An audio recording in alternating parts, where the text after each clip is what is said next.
volta aos princípios para materializar essa alegria de estar aqui com os irmãos e poder entregar a eles esse presente muito precioso para nós. Deus o abençoe sobre maneira ao lado da Carolina. Posso ficar à vontade aqui? Fique à vontade. Então tá bom. Meus irmãos, que alegria poder estar aqui nessa manhã, poder rever amigos, irmãos, pastor Melinda, nossa turma, pastor Ricardo, lá do Maranhão, e agora aqui, né, a gente poder se reencontrar depois de algum tempo. Isso é uma alegria muito grande. Pastor Cristiano, prazer conhecê-lo. É muito bom, irmãos. Pastor Otônio, já vou dizer que ele me conhece desde menino, porque eu posso deixar ele numa situação mais constrangedora com a minha cabeça branca e falar que ele me conhece desde menino, né? Mas é uma alegria, irmãos, estar aqui. Muito grande, irmão Nécio. É sempre muito bom voltar aqui à primeira igreja. Nós tínhamos, no final da década de 90, uma situação bem engraçada que lá na minha igreja era repleta de homens, mas a primeira de Samambaia era repleta de moças, e era uma bênção, né? E aí nós viemos aqui, Deus nos abençoou, e passamos por aqui, encontramos a Samara, e eu disse assim: aquela moça vai ser a minha esposa, Senhor, porque ela é comprometida com Deus, ela tem vontade de te servir na obra missionária. E aí eu comecei a rodar por aqui, pastor Maurício, na cara mais lisa do mundo, né? E aí, orando, e Deus abençoou, e Deus nos permitiu assim construirmos a nossa família. Estamos completando 13 anos de casado, fruto dessa união, minha Ana Vitória e João Rafael, e servimos ao Senhor na obra missionária. A mãe Esther é minha, não digo sogra, ela é minha mãe, porque ela é muito mais do que sogra. Existe uma certa interpretação, às vezes, da nossa sociedade sobre a figura da sogra, mas eu digo que eu não ganhei uma sogra, eu ganhei uma segunda, uma primeira mãe, porque ela é tanto minha mãe quanto a minha mãe. Então eu sou grato a Deus por esse tempo e grato por estar aqui, pastor Maurício, nessa manhã, e poder celebrar com os irmãos uma data tão preciosa como esta, e neste dia, irmãos, pararmos para refletir. A palavra de Deus diz que nós precisamos aprender a contar os nossos dias. Para quê? Para alcançar uma oração sábia. E assim como a igreja, a nossa vida, em algum momento, pastor Melinda, a gente para fazer essa reflexão sobre a nossa vida, parar de fazer a reflexão também como igreja sobre aquilo que nós vivemos, é um tempo muito importante. Isso é muito importante nas nossas vidas.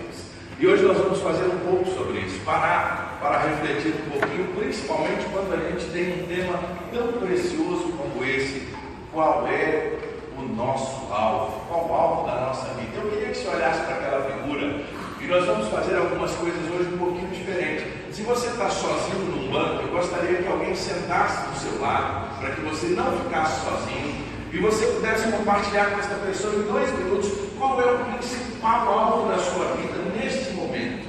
Se você pudesse dizer para quem está ao seu lado, pode ser o seu filho, a sua esposa, um irmão querido aqui da igreja, compartilha com ele qual é o seu principal alvo de vida. Se você pudesse resumir isso num minuto, eu queria que você compartilhasse com quem está do seu lado. Seu principal alvo de vida. Compartilha com quem está do seu lado agora. Vamos mexer um pouquinho. Eu sei que a gente está acostumado a ficar quietinho, mas vamos mexer um pouquinho. Isso é muito importante. Compartilha com quem está do seu lado o seu principal alvo de vida. Se você pudesse parar e dizer assim: o meu alvo, o meu próximo alvo, não sei, comprar um carro, uma casa, talvez ter um filho, ganhar um netinho. Diga aí para quem está do seu lado, qual o seu principal alvo de vida? Hoje eu vou começar mexendo com os irmãos. É ver meu filho na igreja. De volta na igreja, isso é meu alvo. Mas aí temos que fazer alguma coisa para isso. Aí para atingir o alvo temos que fazer alguma coisa. Ora, amigo. Se ele já falou, agora você compartilha. E se os dois já falaram, aproveita e ora agora pela vida dele, pedindo que Deus abençoe, que ele alcance esse alvo, que ele seja abençoado pelo Senhor, sendo vontade de Deus. Porque às vezes a gente tem alguns alvos, mas mas se for vontade de Deus, ele seja alcançado. Ora com quem está do seu lado agora.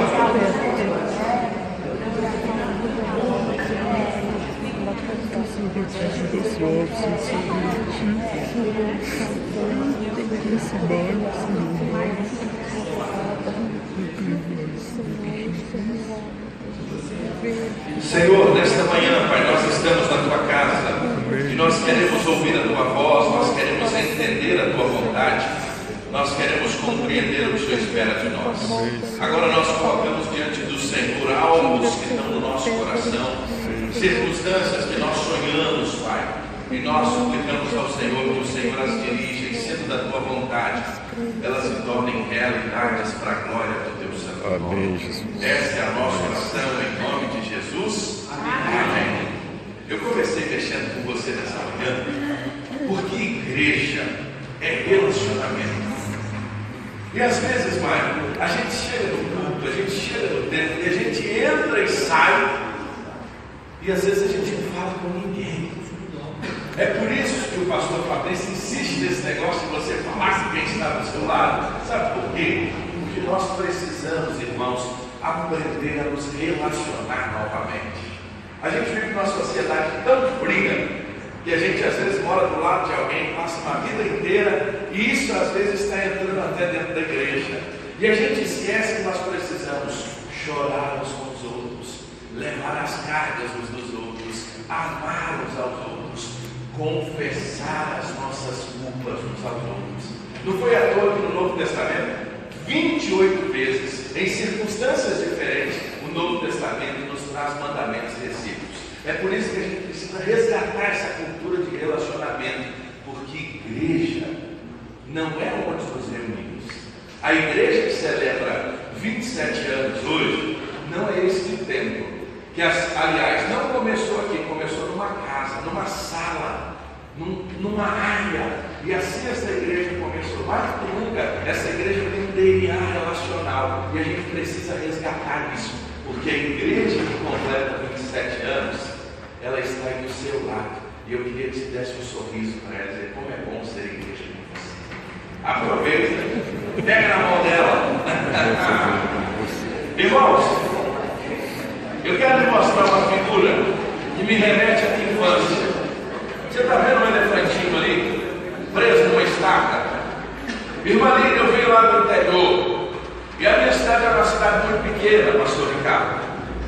E a minha cidade tinha um evento anual que era a presença de um circo.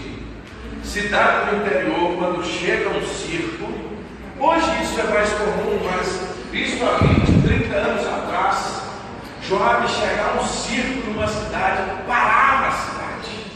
E a criançada ficava naquela expectativa. Eu lembro que eu venho lá do interior de Minas Gerais. Na minha cidade eu só tinha visto circo de um mastro só. Até que um dia começaram a chegar uns caminhões e começaram a montar uma lona. E naquele circo tinha um negócio diferente. Tinha umas jaulas que passavam pela cidade, estava cheio de bicho. E tinha leão, e tinha girafa, mas tinha um elefante. A criançada ficou maluca, inclusive. Qual era a nossa vontade? Doido que o circo montasse. E a gente ia lá para a beira daquela cerca para ver aqueles animais. Mas quando a gente chegou lá, uma coisa que me chamou a atenção, que tinha um elefante gigante. E ele ficava preso numa estaca tão pequenininha. E eu fiquei pensando, como é que pode? Se esse elefante quiser, e eu tenho me dado medo, ele podia facilmente arrancar aquela estaca e vir atrás de nós. Os anos se passaram, e para matar a minha curiosidade, eu quis saber por que os elefantes do circo, daquele tamanho, com toda aquela força, mais ou menos um elefante grandão assim, todo corpudo, bonitão, fica preso numa estaca tão pequenininha, para que ele, quando adulto, daquele tamanho, fique aprisionado por uma corrente tão pequenininha. Ele, quando criança, sabe o que foi feito com ele? Ele foi amarrado naquela estaca. Só que ele não tinha tanta força quanto adulto. E ele tentou por diversas vezes sair. Mas ali foi trabalhado na sua consciência como animal, que era impossível vencer aquela estaca.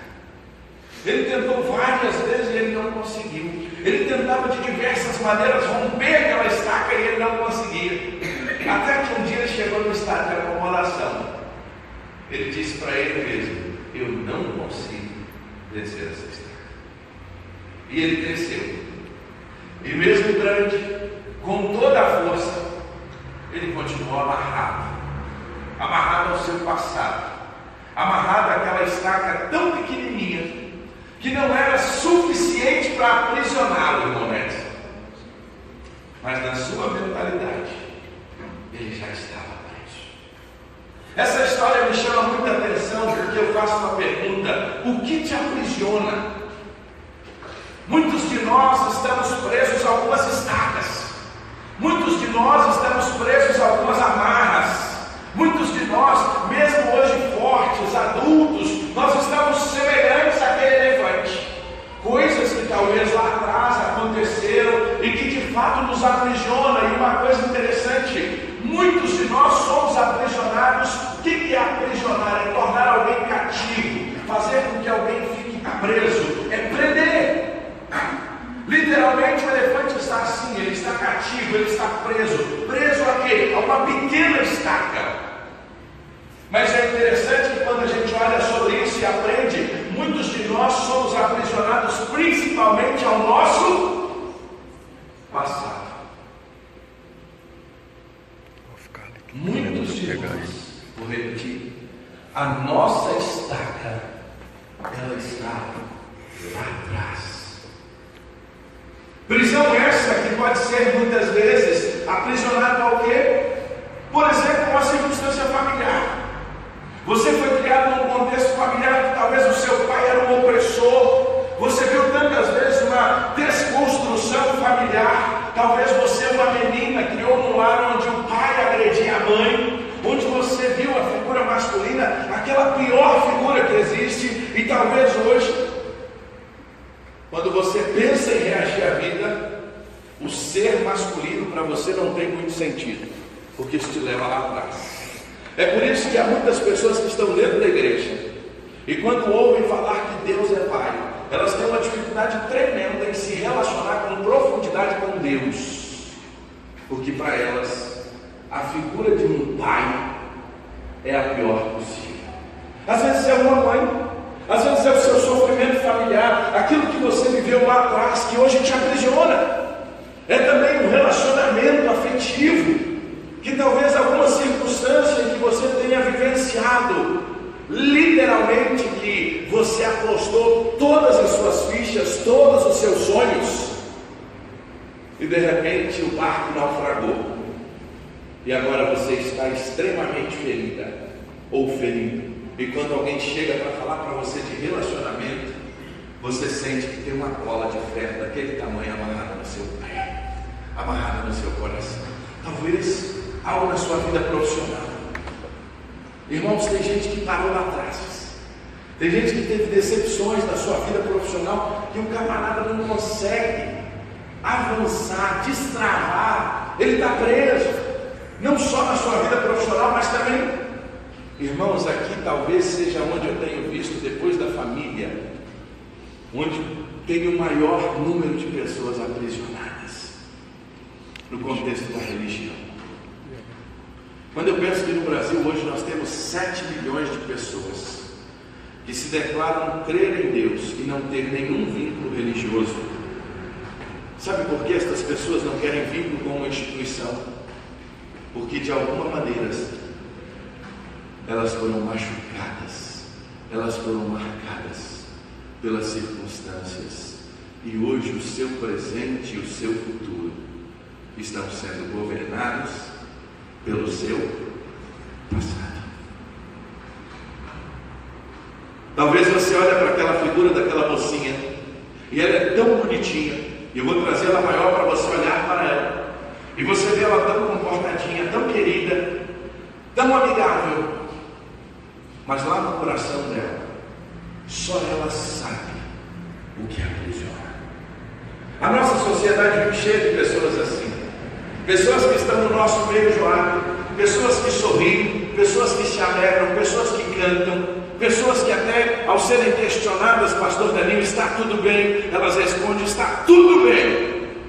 Mas lá no fundo ela diz assim, se ele soubesse o que está no meu coração. Se ele soubesse o que eu estou vivenciando.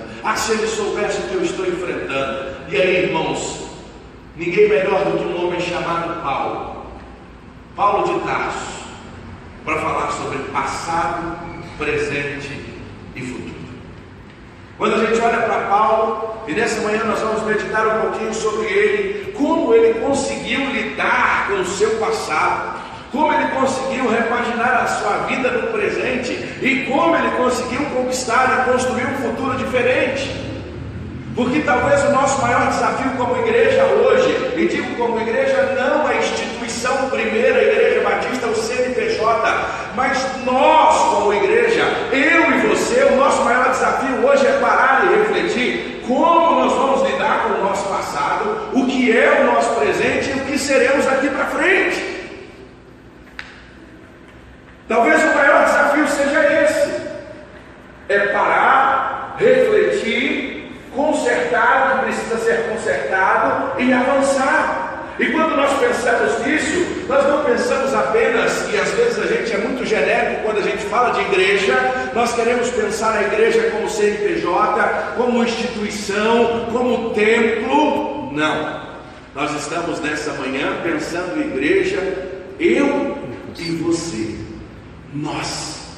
Ninguém melhor do que Paulo, irmãos, ou melhor, conhecido como Saulo, que a caminho de Damasco, com a autorização da liderança judaica de Jerusalém, ele vai a Damasco a quê? Perseguir os cristãos.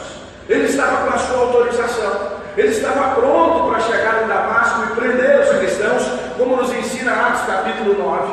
Mas a caminho de Damasco ele tem um encontro pessoal com Jesus. Até a gente acrescentou um negócio naquele encontro, já viu, irmãos? A gente diz assim, Paulo caiu do cavalo. Lá não tem cavalo. Lá diz que Paulo se prostrou. Paulo ouve a voz do Senhor e disse, Paulo, Saulo, Saulo, por que me persegues? Quem és tu, Senhor? E ele tem um encontro pessoal com Jesus. Ali ele perde a sua visão. E é interessante que aquele homem arrogante, que estava indo com outras pessoas ao seu redor para prender os cristãos em Damasco, sabe como ele chega em Damasco? Guiado pela mão. E ele vai para a casa de Judas, na rua chamada direita.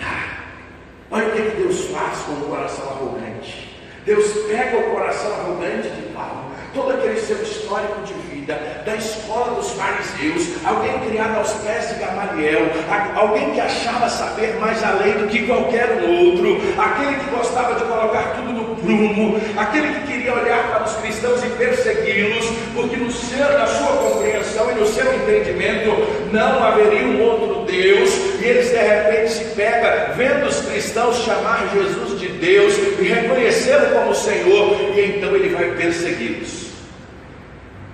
Mas a caminho de Damasco ele tem um encontro pessoal com Jesus. E o homem, quando tem um encontro pessoal com Jesus, ele nunca mais é a mesma pessoa. Já começa quebrando o coração dele, pastor Maurício, que ele tem que chegar guiado por alguém. Irmãos, uma das coisas que mais quebranta a gente, que mais quebra a gente, pastor Antônio, é nós quando somos totalmente autônomos, fazemos as coisas sozinhos, fazemos as coisas acontecer, de repente você se vê necessitado de ajuda. Eu estou lidando com essa circunstância no contexto familiar. Minha mãe sempre foi uma mulher muito autônoma, criou 8 filhos com muita facilidade, destreza, uma mulher gigante. De repente agora ela está em cima de uma cadeira de rodas. Como é difícil para ela lidar com isso. Como é difícil para mim e para você lidar quando nós estamos enfermos. Como é difícil para nós lidarmos quando nós precisamos do outro. Agora Paulo está então precisando do outro, levado à casa de Judas. E ali ele recebe uma visita especial de um homem que se tornou o seu pai na fé. Alguém que cuidou dele com muito carinho, que foi Ananias. Ananias era um homem que tinha intimidade com Deus. Deus fala com Ananias. Ananias vai até a casa casa de Judas, ora por Paulo, por Saulo. Então ele volta a enxergar. Diz que naquele tempo ele foi batizado, naquele mesmo momento. Eu entendo que Ananias batizou Saulo. Então Ananias pega Saulo, agora Paulo, transformado, bota ele debaixo do braço e apresenta ele à comunidade dos cristãos. Ali começa então uma nova vida. Ali começa um novo momento na história de Paulo. E ali Paulo começa a lidar com tantas coisas, e principalmente lidar com o passado, vivendo o presente e pensando diferente no futuro.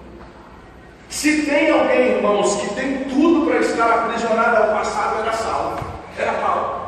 Por algumas razões muito claras. A primeira delas, um homem que em determinado momento ele quis acabar com o cristianismo.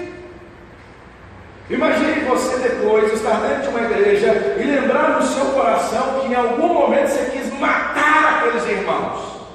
Você odiava aqueles irmãos. E mais, não só isso, ele perseguiu literalmente, a ponto de testemunhar e aprovar, e provou, estando ali, aprovou o apedrejamento de Estevão. Esse era Saulo. Imagine lidar com aquele som das pedras. Eu fico pensando isso, irmãos.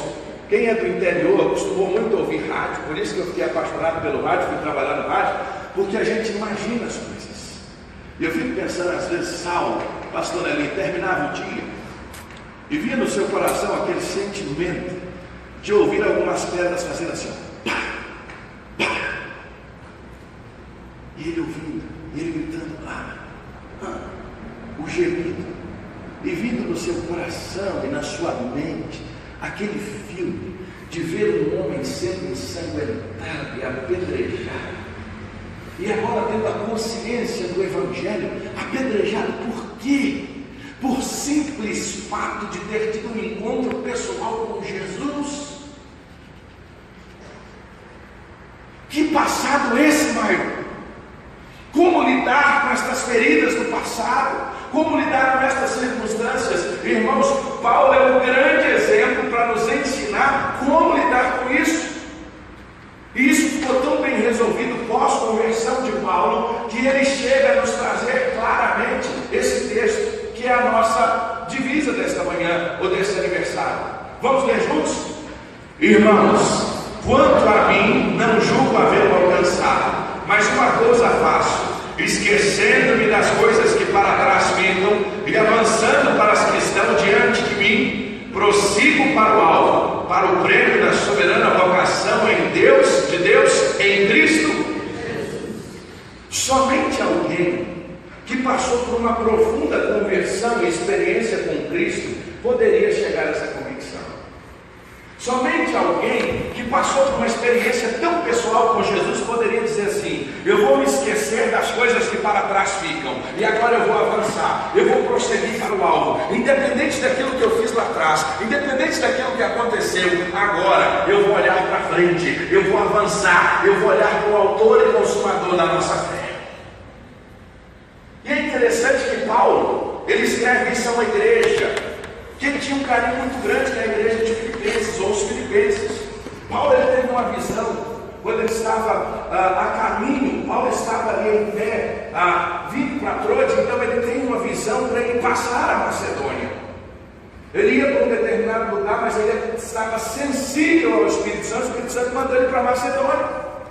E a Macedônia não foi um lugar fácil para Paulo, porque ele chega, ele se encontra com Lídia, os irmãos lembram, estavam orando na beira do rio, Atos capítulo 16, ali Paulo chega e ali ele expulsa o demônio daquela mulher que tinha um espírito de adivinhação. Ele estava com Silas, ali ele apanha em praça pública, ali ele é preso, ali ele é lançado no cárcere inferior, ali, irmãos, naquela cidade, ele foi envergonhado em praça pública por causa do nome do Evangelho, ali, à meia-noite, num buraco frio, escuro, sujo, ele adorava a Deus. Mas ali acontece um milagre, um terremoto extraordinário, todos são livres, ele segura os demais presos, o carcereiro tenta se matar, ele diz: não faça isso, nós todos estamos aqui. Lembra do texto? Tudo aquilo era para salvar o carcereiro, e aquele homem foi salvo naquela noite. Paulo poderia poderia escrever para essa igreja num tom de lamento, porque naquela cidade, pastor Antônio, Paulo teve uma das suas piores experiências. Paulo poderia escrever essa igreja da pior forma. Mas como foi duro os dias aí em Filipos, como foram terríveis. Não, Paulo, ele escreve aos Filipenses. Primeiro, ele estava preso quando ele escreve essa carta, e preso, escrevendo para um lugar que ele tinha sofrido bastante. Você vai notar que a tônica dos seus escritos é totalmente diferente. Sabe por quê? Porque um homem, quando tem um coração curado, quando uma mulher que tem um coração curado, a sua vida é transformada. Paulo escreve para eles lá no capítulo 4, dizendo: eu agradeço a vocês. Paulo preso, agora ele agradece, ele escreve agradecendo o quê? Tenho até em abundância, cheio estou, depois que recebi do irmão Epafrodito o que da vossa parte me foi enviado. Aqui nós temos um missionário preso, que está agradecendo uma igreja que apoia, que enviou a oferta, o programa de adoção missionária, dê o nome que a gente quiser, mas essa igreja já estava lá, pastor Maurício: Paulo, eu estou contigo aí na missão, eu estou com você. E aí ele agradece o irmão Epafrodito, mas interessante, não é só o conceito de gratidão em Filipenses. Filipenses tem algumas características. A primeira delas que Paulo escreve para a gente que ele conhecia de perto, gente que ele amava. Ele também escreve mostrando a centralidade da pessoa de Cristo. Mas uma coisa que ele apresenta de maneira extraordinária, que a principal característica da carta é a alegria. Nós estamos falando de um homem que perseguia a igreja, de um homem que chegou nessa igreja, ele foi preso, foi chicoteado, ou passar para esse cara. Agora ele escreve para essa igreja, dizendo para eles, sabem serem o quê? Alegres no Senhor.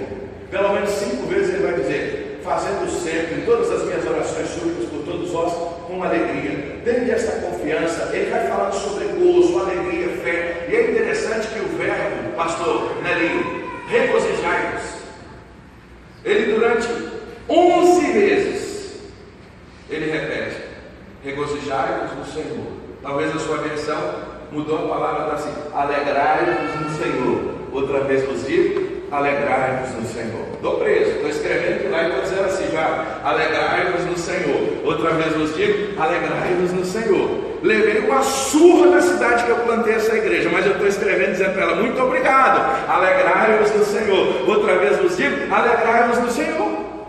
Era alguém que tinha resolvido o seu passado, era alguém que estava com isso muito claro. Por quê? Porque ele tinha passado por uma experiência extraordinária com Jesus.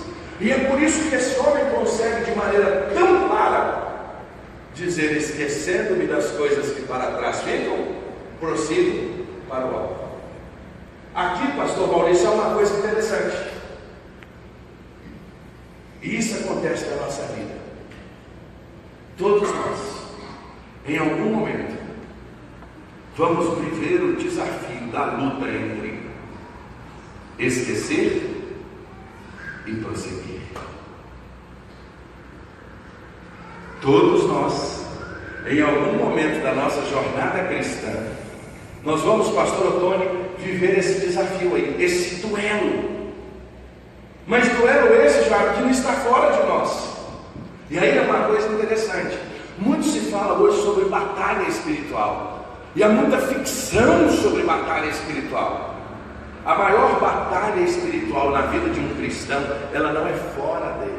A maior batalha espiritual é no coração e na mente. É por isso que todos os dias eu e você, quando levantamos, é aquilo que o pastor Maurício diz: o nosso desejo humano às vezes de não estar aqui, mas de repente o Espírito Santo fala conosco que eu tenho que vir. É uma batalha interior. É por isso que o mesmo Paulo vai dizer em Romanos capítulo 7 que chega um momento que ele não sabe mais nem o que fazer. Que ele o mal que ele não queria fazer, esse ele estava fazendo, e o bem que ele queria fazer, esse ele não fazia. Que batalha era essa? Uma luta interior terrível. É por isso que Jesus, falando aos fariseus, João capítulo 8, verso 30, se vós verdadeiramente sois meus discípulos, vocês vão permanecer na minha palavra, e conhecereis a verdade, e a verdade vos O que é libertação? É trocar as mentiras de Satanás na nossa cabeça e no nosso coração pelas verdades de Deus. Isso é libertação, isso é santificação, isso é discipulado. É quando nós entendemos aquilo que Deus vai mudando no nosso coração e nos livrando daquilo que nos aprisionava. Porque este homem aqui, chamado Saulo, ele tinha tudo para ser aprisionado no seu passado. Mas ele tem um encontro pessoal com Jesus. Então ele vive um dilema: esquecer ou prosseguir. Ele não vive esse dilema, porque ele teve um encontro tão profundo com Cristo, que a sua vida é transformada. E aí vem uma pergunta: esquecer de quê? O que devemos nos esquecer? Quanto a mim, irmãos, não julgo haver alcançado. Ele estava falando dessa plenitude da vida. Se você notar o capítulo 13, ele está falando de um novo momento. Ele vem falando do senhorio de Cristo. No 13 ele entra dando algumas orientações para uma igreja que ele amava tanto. Mas ele diz assim: esquecendo-me das coisas que para trás. Vamos repetir essa frase juntos. Esquecendo-me das coisas que para trás ficam. De que nós devemos esquecer, irmãos? Eu listei algumas coisas importantes que eu acho que todos nós precisamos esquecer. E hoje talvez seria bom a gente ter um papel, escrever essas coisas e no final até jogar esse papel fora, assim, com uma atitude de tática, dizer: Senhor, isso aqui eu estou jogando fora. Quer ver algumas coisas que a gente precisa esquecer? A primeira delas são os pecados do nosso passado. E como o diabo gosta de jogar isso na nossa cara? Sabe por quê? Porque como ele já está condenado, ele não tem alegria de ver ninguém livre. Então vira e mexe, ele quer pegar aquilo que foi a nossa história, aquilo que foram os nossos erros e jogar na nossa cara. Mas a gente lembra que o Senhor disse que os nossos erros foram lançados ao mar do esquecimento. O sangue de Jesus nos purifica de todo o pecado. Ora, se alguém está em Cristo, nova criatura é. As coisas velhas se passaram, eis que tudo se fez novo. Amém, Jesus. Isso é lindo demais, irmãos. Alguns anos atrás, pastor Fernando, irmão sabe, eu chego na junta, pastor Fernando estava recebendo um rapaz que era candidato a missionário, a ser um radical, e esse rapaz vinha das ruas da Cristolândia, todo tatuado, um histórico de vida assim terrível. E aí o pastor Fernando conversando com ele, e como todos nós missionários, para adentrarmos a junta de missões, nós somos entrevistados por uma comissão. Depois essa comissão aprova, aí é levado para a Convenção Batista Brasileira, sendo aprovado, aí nós então assumimos a função como missionário. E ele naquela entrevista, o pastor Fernando ouviu ele, uma história de vida terrível. E aí o pastor Fernando perguntou para ele: meu filho, mas se em um determinado momento te perguntarem sobre isso, sobre o seu passado, o que você vai responder? Ele disse assim: pastor, nenhuma condenação para os que estão em Cristo Jesus. Uma das primeiras coisas que nós precisamos entender, irmãos, que nós podemos ter errado lá atrás, nós podemos ter feito coisas terríveis, nós podemos ter feito as coisas piores que aos olhos do homem podem ter sido. Mas quando nós confessamos a Jesus, nós precisamos deixar isso de lado e saber que nós já somos perdoados por Cristo. Então nós precisamos, em primeiro lugar, o quê? Esquecer os nossos pecados passados. Agora nós precisamos também, sabe o quê? Esquecer os nossos fracassos passados.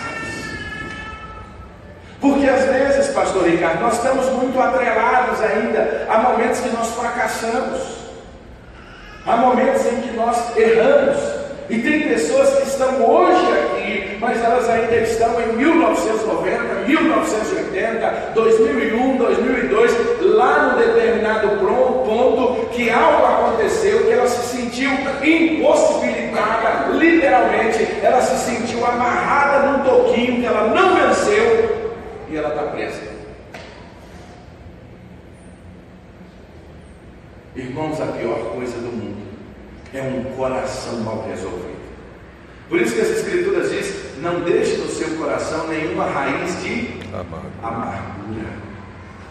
Tem um matinho ali fora naquela calçada, lá em Minas Gerais a gente chama de tiririca.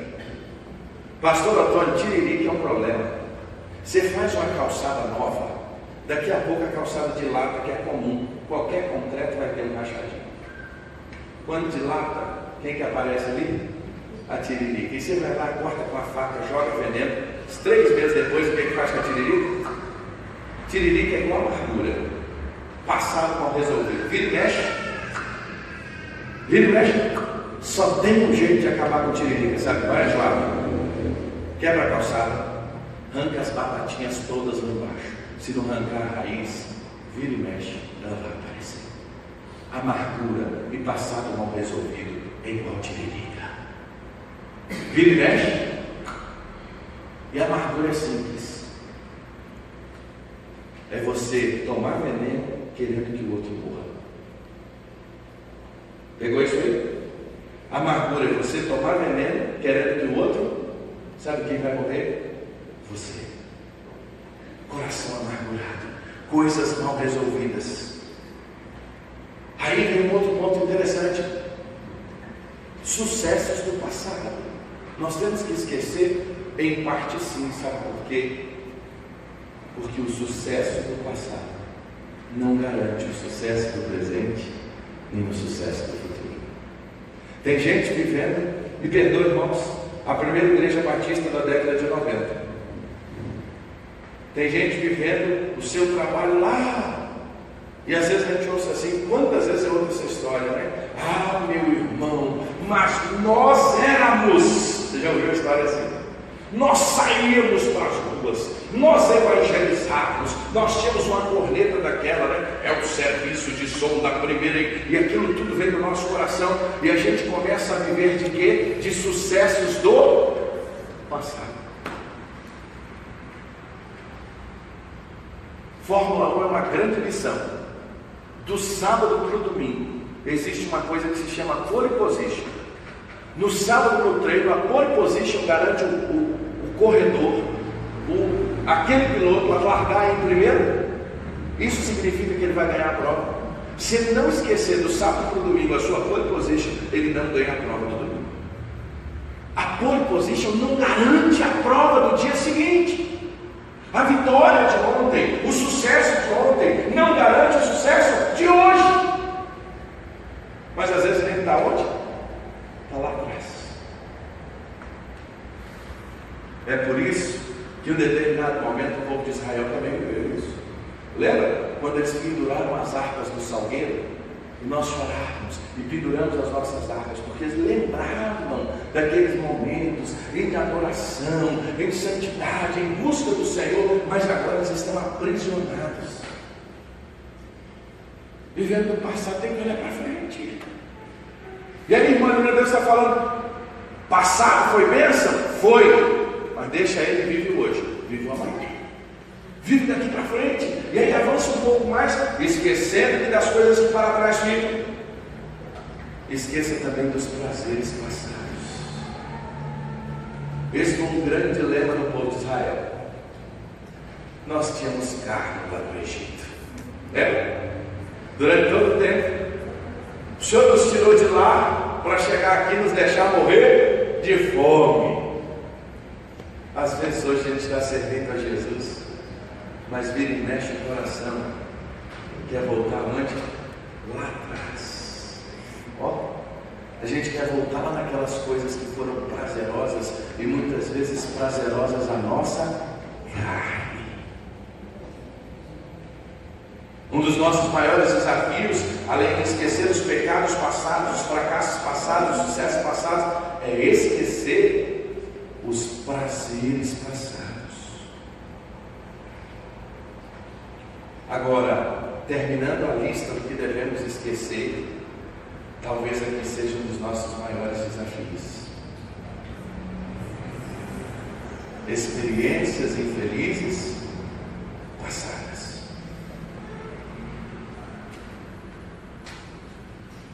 Só tem uma coisa que nos faz lidar bem com esta situação. ela se chama perdão. Porque na verdade, irmão Nelson, esquecer é uma forma da gente expressar, mas jamais nós vamos esquecer o que se passou. A verdade é que nós vamos lembrar sem dor, é diferente. E lembrar sem dor, isso só é possível quando existe perdão. E aí, Maia, lidar com o passado é lidar com uma cicatriz. Eu machuquei esse meu dedo, eu tinha 9 anos de idade, trabalhando na oficina de marcenaria, aprendendo a profissão. Pastor, hoje eu pego aqui, não dói mais, não tenho unha aqui. Eu me lembro daquele acidente, só que hoje eu me lembro sem dor. Eu jamais vou perder essa cicatriz, mas ela já não me faz mal. Se aquilo que tem lá atrás ainda te faz mal, precisa algo ser resolvido. Há coisas lá de trás, há experiências infelizes que precisam ser lembradas sem dor. E isso precisa nos levar também a perdoar os pecados e os fracassos dos outros.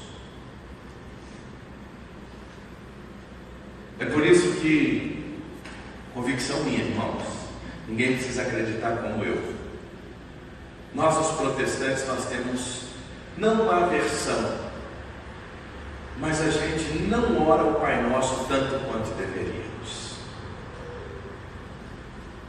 Talvez no nosso conceito de sempre achar que é uma reza, a gente não para ver a profundidade da oração que Jesus nos ensinou. E talvez fosse algo que nós deveríamos fazer mais vezes e até coletivamente. Nos nossos cultos pararmos e juntos orarmos o quê? O Pai Nosso. Porque há uma frase, um determinado momento no Pai Nosso, que ele diz assim: perdoa o quê?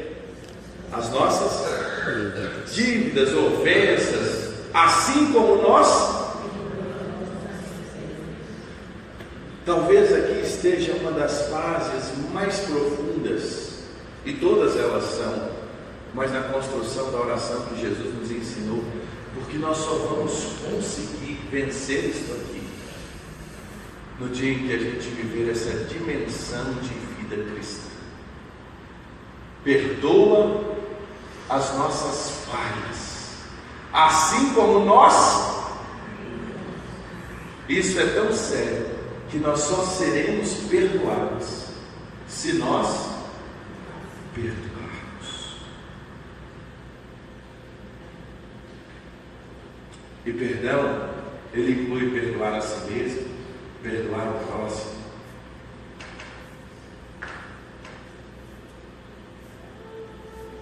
E talvez aqui seja um dos quartos menos visitados por nós. Todos nós, pastor Otônio, temos um quartinho escuro, que vira e mexe, a gente abre a porta e joga algo lá dentro. Aquele quartinho da bagunça. Até que um dia você vai abrir o quartinho da bagunça e aquilo vai vir tudo em cima de você. Na vida nós precisamos abrir um quartinho e fazer uma faxina no quartinho para nós termos qualidade de vida com Deus, consigo mesmo e com o próximo. É por isso que Paulo foi tão claro dizer: esquecendo-me das coisas, eu devo me esquecer de quê? Dos pecados passados, dos fracassos passados, dos sucessos passados, dos prazeres passados, das experiências infelizes, dos pecados e fracassos dos outros. E o Pai Nosso nos ensina isso, sabe por quê? Porque às vezes, irmãos, nós até esquecemos dos nossos, mas vira e mexe nós gostamos de lembrar dos fracassos do outro. E às vezes lá no fundo do coração até com um pouquinho de alegria, para que o dedo possa dizer: olha, eu não falei. Talvez algum desses pontos possa na verdade ser a bola que amarra o nosso pé. Talvez nós estamos como aquela mocinha, coisas lá de trás nos aprisionando, coisas lá de trás marcando a nossa vida. É por isso que Paulo, então, agora na sua experiência com Cristo, escrevendo a uma igreja que ele sofreu tanto naquele contexto, com o coração curado, ele diz: prossigo para o alvo. Ah, como nós precisamos entender a necessidade de romper a linha de chegada. Como nós precisamos entender a necessidade de prosseguir, mesmo quando tudo parece contrário. E aí a gente lembra dele: prossigo para o alvo. Para onde devemos prosseguir? Para onde devemos avançar? Termino nessa manhã falando sobre isso. Para onde devemos ir?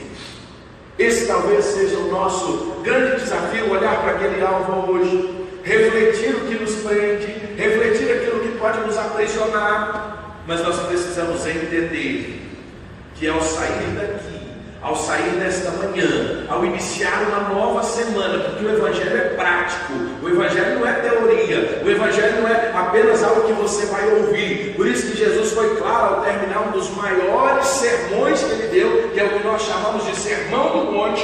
Ele termina ele lá no capítulo 7 falando duas coisas.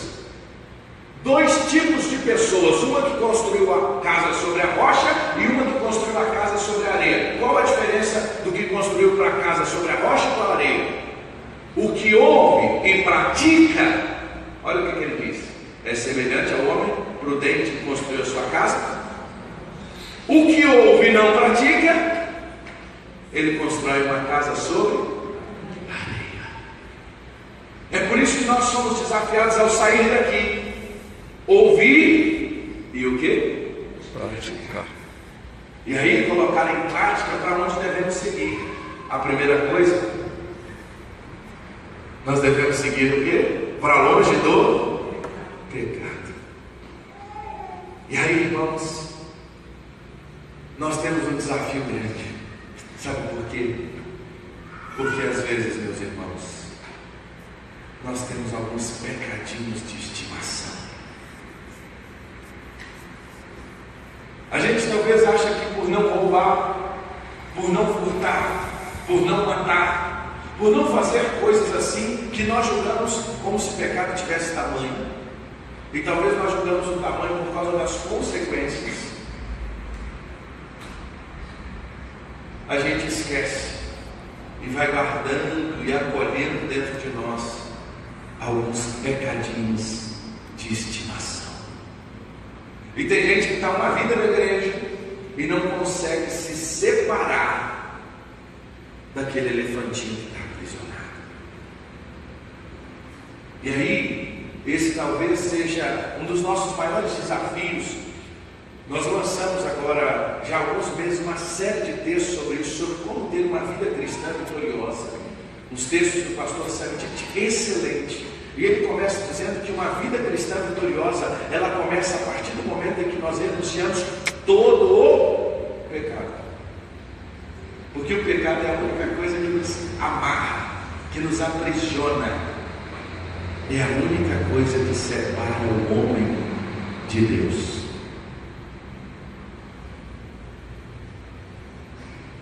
Porque muitas pessoas estão até na igreja, cantam até no coral, são membros de organizações eclesiásticas, mas vivem uma vida cristã frustrante. Sabe por quê?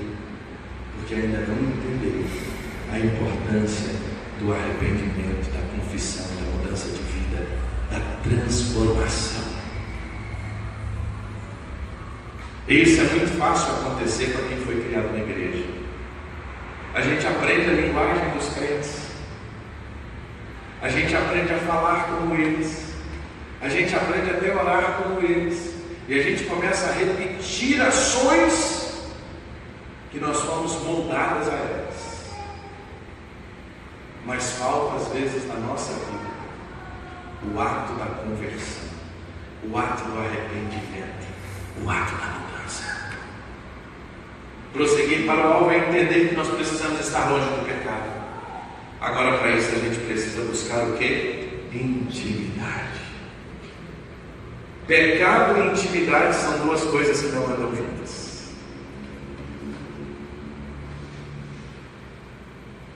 Moody, um grande evangelista, disse: ou a Bíblia nos afastará do pecado, ou o pecado nos afastará das Escrituras, da Palavra de Deus.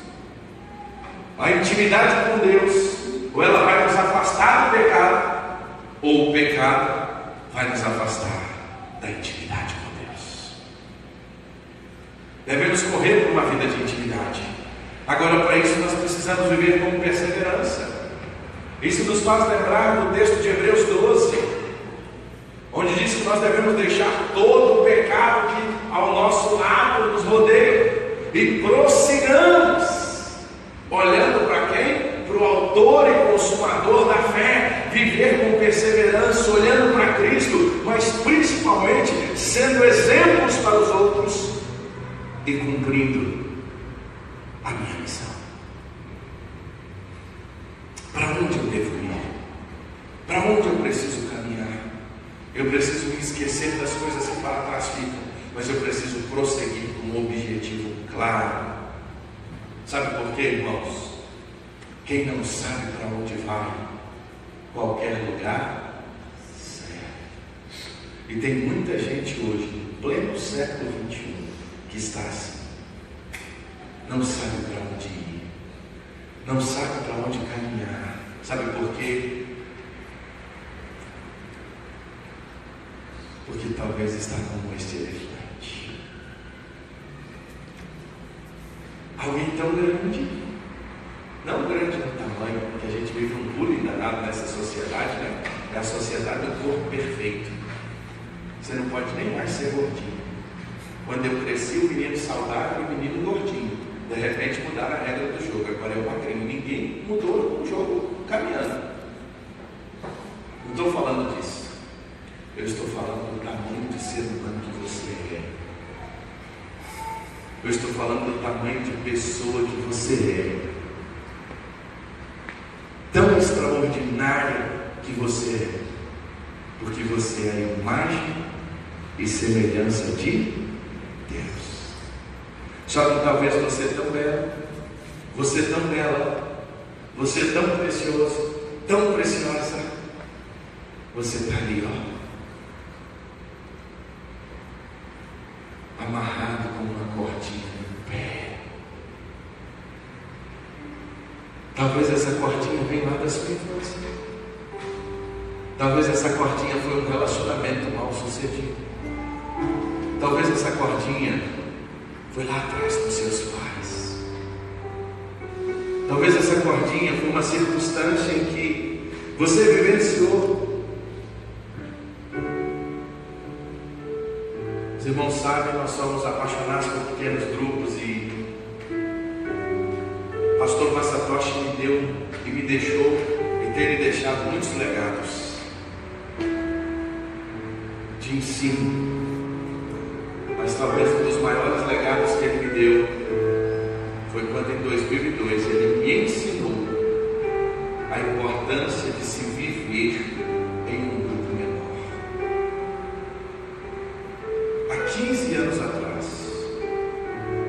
ele começou a nos ensinar o quanto o Evangelho é vivido em comunidade, não em instituição. O quanto Jesus curou nas casas, amou, viveu nas casas, chorou com as pessoas, comia com as pessoas, e que às vezes nós estávamos muito distantes disso. É sobre isso que eu falo no meu livro, como nós nos distanciamos disso.